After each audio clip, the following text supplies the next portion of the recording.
Hari ini PDI Perjuangan melakukan konsolidasi partai di tingkat kecamatan. Dalam istilah kami, musyawarah anak cabang, Musancap. Musyawarah anak cabang itu adalah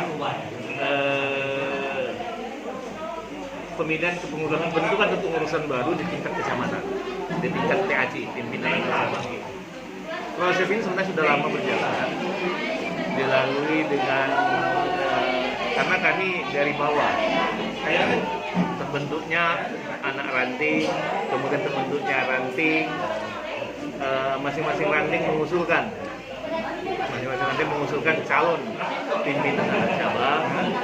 Dari beberapa proses yang kami lalui terjaring beberapa nama yang akan direkomendasikan untuk menjadi ketua sekretaris bendahara pimpinan anak cabang.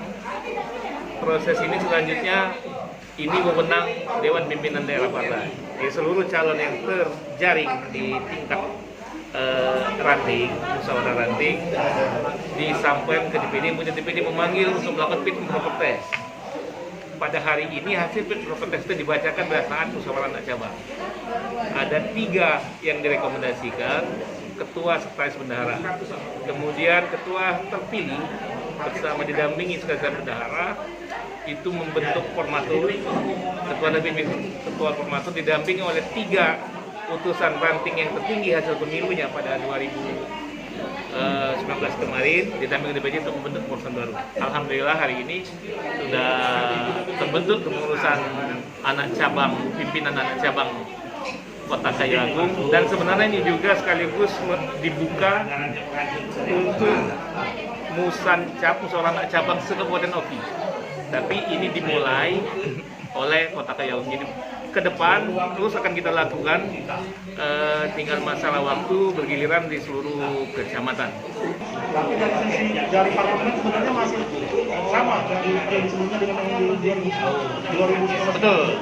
Kalau untuk secara keseluruhan secara dapil, daerah pemilihan di 5 kecamatan termasuk Kayu Agung, untuk jumlah kursi yang dihasilkan di 2019 tetap 2 kursi.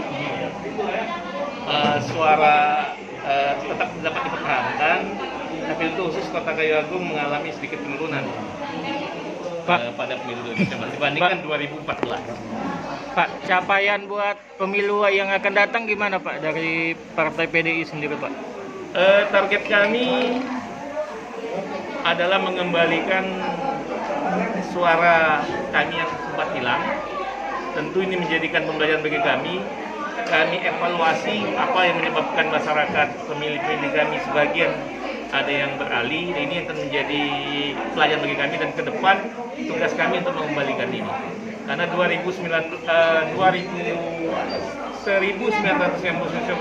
awal reformasi PDI Perjuangan sudah menang di Oki dengan 16 kursi.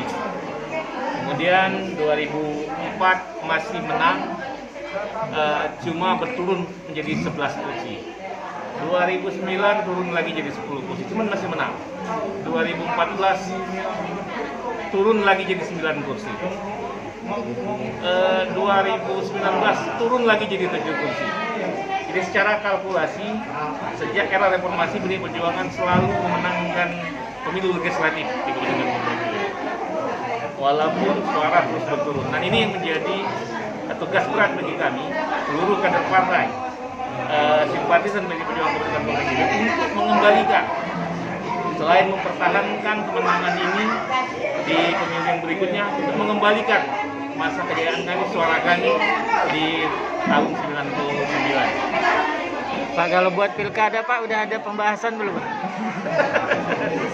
Pilkada ini yang menjadi tugas kami, seluruh kader partai, karena berbanding terbalik ketika pemilu legislatif kami selalu memenangkan di pemilu legislatif, tapi pada pilkada kami belum berhasil mendudukan kader kami di eksekutif. Tentu menjadi tugas kami ke depan untuk betul-betul mencari figur yang selain mumpuni, yang juga dapat diberikan kepercayaan oleh partai untuk memimpin OKI dan juga mensejahterakan masyarakat OKI.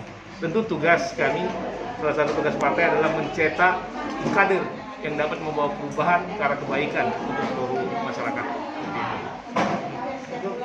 Ketua sampai ke tingkatan yang paling bawah, kami semua siap apa keputusan partai. Ditempatkan di mana saja kami siap. Seperti itu. Jangan lupa subscribe, share, komen, dan like ya.